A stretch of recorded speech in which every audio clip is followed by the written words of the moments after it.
자, 여러분, 오늘도 지난 시간 RP 페이퍼 내시고요. 기도로 시작하겠습니다. 하나님, 우리에게 지혜를 허락하여 주셔서 오늘 하루도 주님 안에 살아가게 하시고, 이 공부할 때 주님의 지혜로 우리 친구들이 잘 할 수 있도록 도와주세요. 예수님의 이름으로 기도드립니다. 아멘. 자, 여러분 오늘도 RP 페이퍼 작성 전에 학습지를 먼저 필기하시기 바랍니다. 1반은 금요일 1교시의 독서입니다. 책 꼭 가져오시고요. 2반과 3반은 토요일날 독서인데 토요일날 이제 뭡니까? 생각이 안 나네요. 의무외박이죠? 그래서 다음 주로 미뤄졌습니다. 자, 다음 기억을 더듬어 볼 텐데요. 다음 배설기관의 그림을 각각 이름을 적어 봅시다. 여기는 뭡니까? 콩팥, 그쵸? 자, 그리고 빨간색은 동맥, 파란색은 정맥, 그리고 이렇게 오줌이 걸러져서 방광에 저장되기까지의 통로, 수뇨관 또는 오줌관이라고 부릅니다. 그쵸? 네, 그 다음에 다음 그림은 소화, 순환, 호흡, 배설의 통합작용에 대한 도식표이다 그랬습니다. 음식물을 먹는 기관. 여기 어디입니까? 소화. 그 다음에 산소랑 이산화탄소 뱉는 호흡. 그 다음에 영양소랑 산소, 이산화탄소를 조직세포에 전달해주는 호흡. 그 다음에 노폐물을 배설하는 배설. 이렇게 됩니다. 그쵸? 잘했습니다. 그래서 지난 시간에는 배설과 통합작용에 대해서 배웠습니다. 자, 이번 시간에 배울 것은 뭡니까? 이번 시간에는 눈에 대해서 보도록 하겠습니다. 자, 여러분 한번 상상해 볼까요?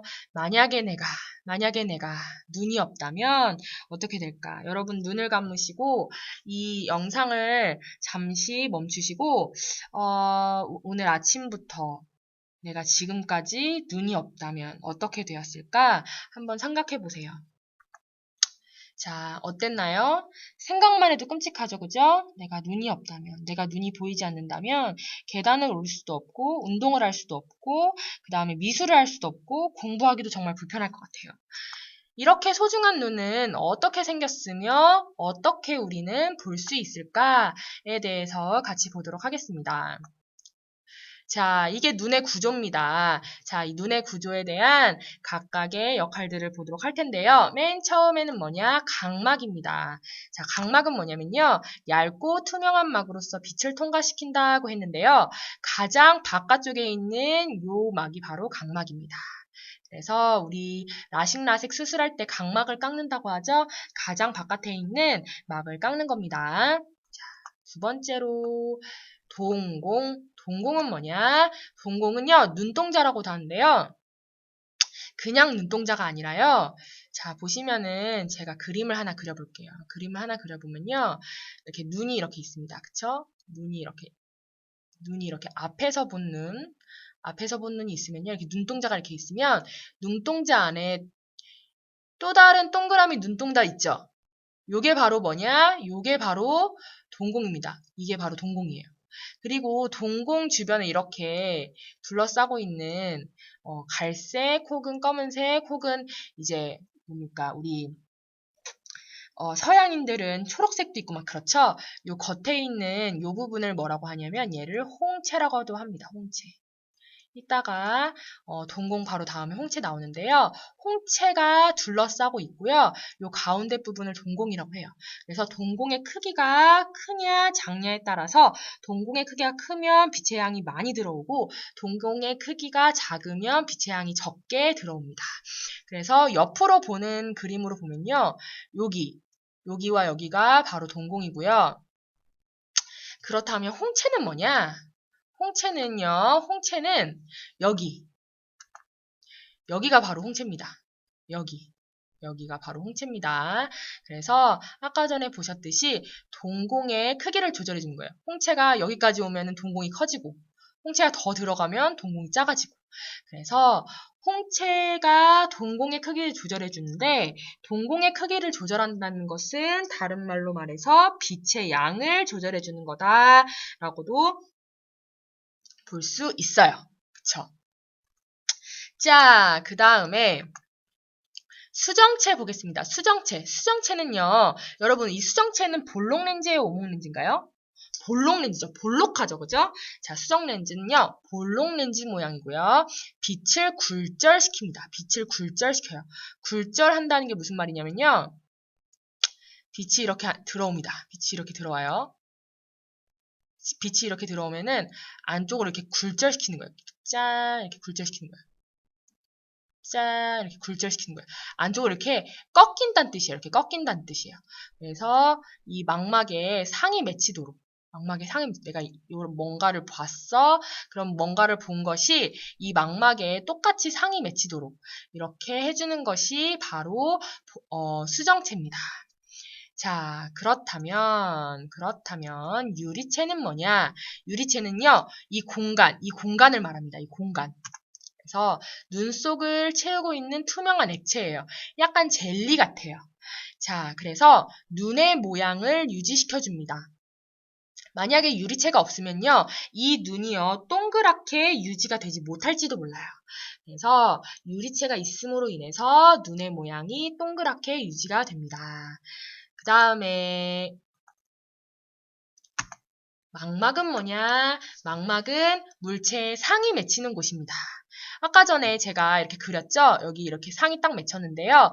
물체에 상이 맺히면은 시세포라는 거, 시각세포가 이 망막에 분포되어 있어서 아, 이게 책이구나. 아, 이게 파란색이구나. 아, 이게 누구누구구나. 라고 우리가 볼 수 있는 거예요. 아시겠죠? 그래서 망막에 상이 맺혀야 시각세포가 그 상을 감지한다.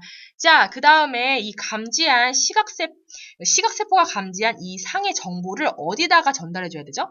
뇌에 전달해줘야 되죠? 뇌에 전달하는 전달 기관, 전달 통로. 그게 뭐냐면요. 바로 신경이에요, 신경. 신경이 이 정보를 뇌에 전달해주는 역할을 하는 거예요. 그 신경이 어디에 있냐면 바로 맹점에 있습니다. 맹점이 어디냐면요. 여기가 맹점이에요. 여기가 맹점이에요. 그래서 이 맹점에는요. 시각신경이 있습니다. 그래서요. 상을 감지하기 위해서는 뭐가 있어야 되죠? 시각세포가 있어야 되죠? 근데요. 여기는 시각세포가 있는 게 아니라 시각신경이 있어서 상을 감지하지 못합니다. 그래서 여기가 바로 망막이었죠? 여기까지가 다 망막인데 이 망막에서 맺힌 상이 어디로 가는 거냐면 여기 이렇게 시각신경으로 가서요. 짠! 뇌로 이렇게 바로 가는 겁니다. 아시겠죠? 자, 여기까지가 이제 눈의 구조였고요. 자, 눈과 카메라의 구조를 한번 그러면 비교해 볼 텐데, 우리가 사진을 보면 마치 눈이 보는 것처럼 그렇게 똑같이 이렇게 저장이 되죠? 그 이유에 대해서 볼 텐데요.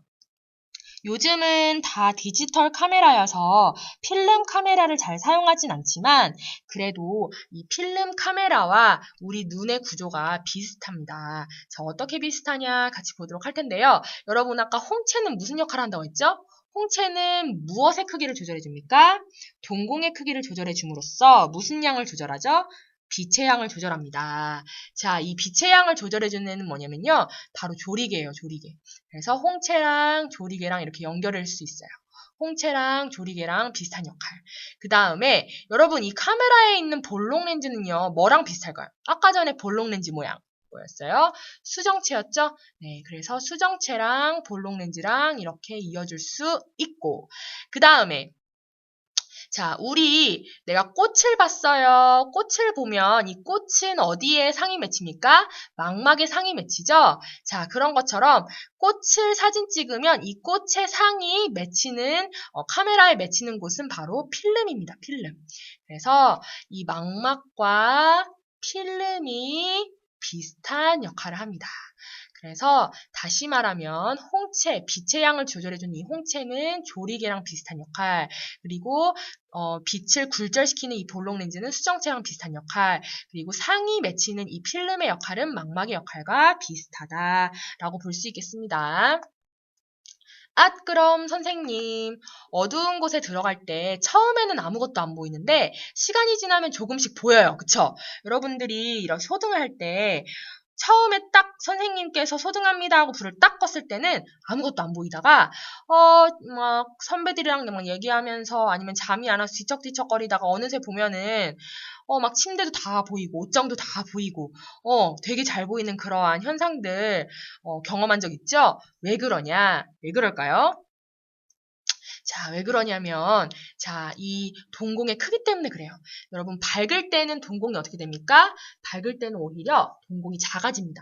왜냐하면, 밝으면은 빛이 많죠? 빛이 많으면 빛을 조금만 들여보내도 충분히 다 볼 수 있기 때문에 동공이 작습니다. 오히려 너무 많이 들어오면은 눈이 부셔요. 그쵸? 그런데 어두울 때는요, 적은 빛으로 봐야 되기 때문에 최대한 빛을 많이 들어오게 하도록 어떻게 됩니까? 최대한 빛이 많이 들어올 수 있도록 동공이 커집니다. 그래서 밝을 때는 동공이 어떻게 돼요? 작아져요. 어두울 때는 동공이 커집니다. 자, 그래서 여러분들 뭐 영화관에 이렇게 어두운 곳에 있다가 영화관 같은 어두운 곳에 있다가 갑자기 밝은 곳으로 나왔을 때 어때요? 눈이 엄청 부시죠? 그런 거는 왜 그렇죠? 어두운 데 있을 때 동공이 확대되어 있다가 갑자기 밝은 곳으로 딱 들어오면 동공이 확대된 상태에서 너무 많은 빛이 들어오기 때문에 눈이 부신 거예요. 그쵸? 자, 이런 식으로 되는 겁니다. 하지만 조금씩 지나면 괜찮아지는 것은 동공이 점점 줄어들기 때문에 그런 거죠.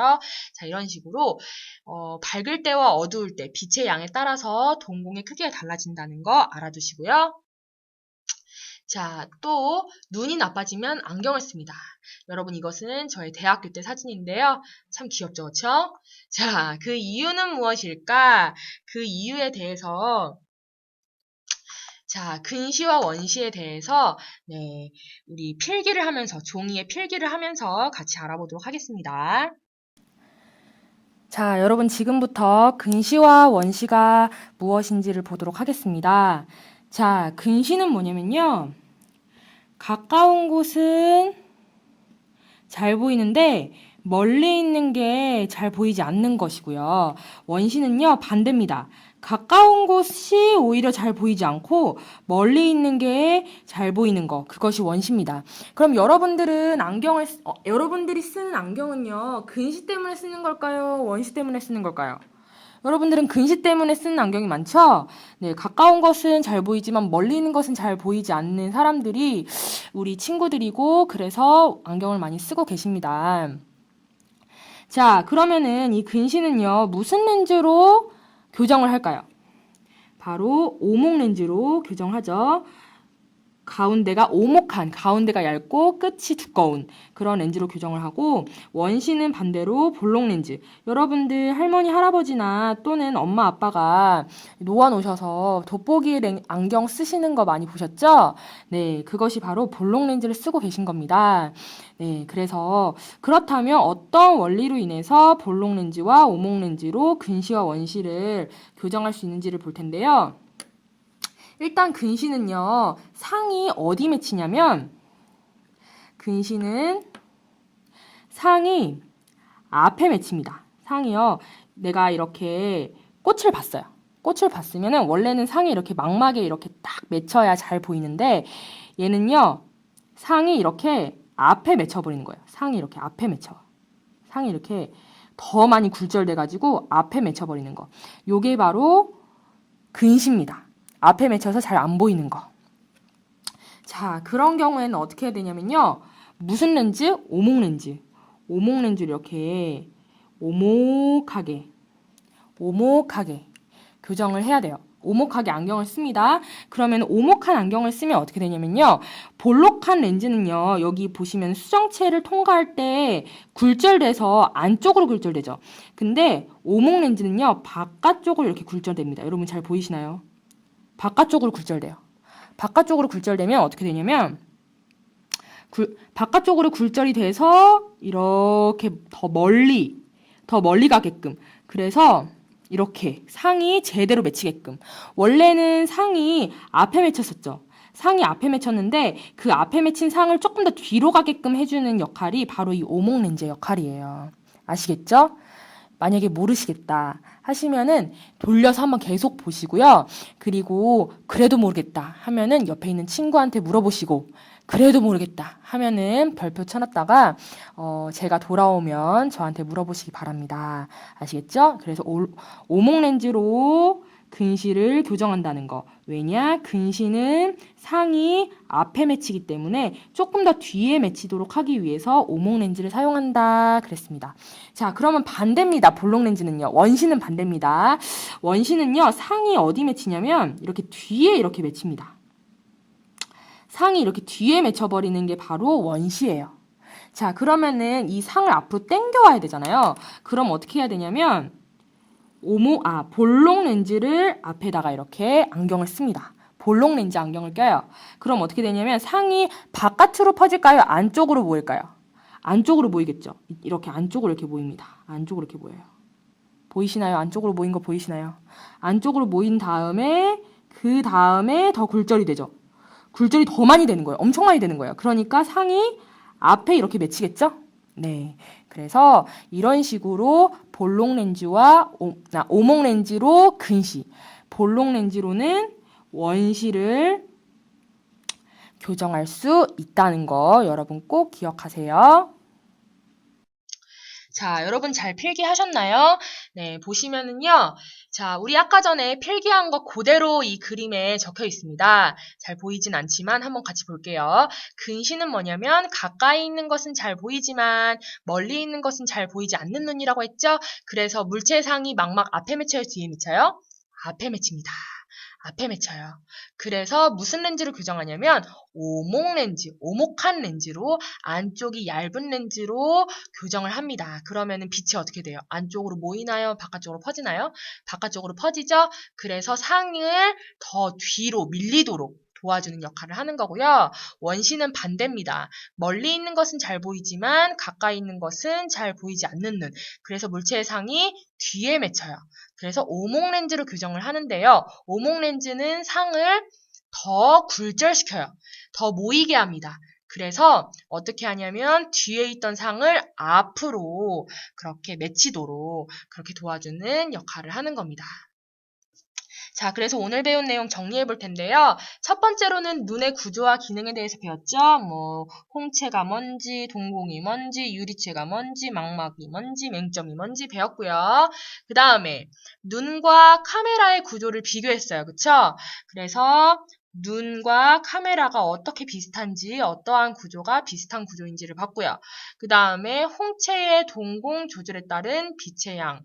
자, 그래서 어두울 때와 밝을 때 동공의 크기가 어떻게 되는지 봤고, 그 다음에 근시와 원시를 어떻게 교정하는지에 대해서 봤습니다.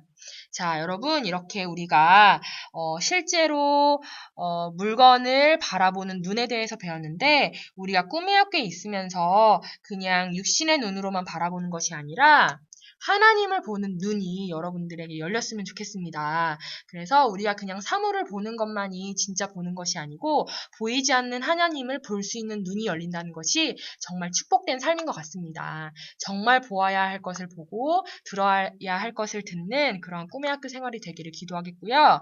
다음 시간에는 귀의 구조와 역할에 대해서 보도록 하겠습니다. 네, 지금부터 RP 페이퍼 작성하시고요. 네, 수고 많았습니다. 다음 시간에 봐요.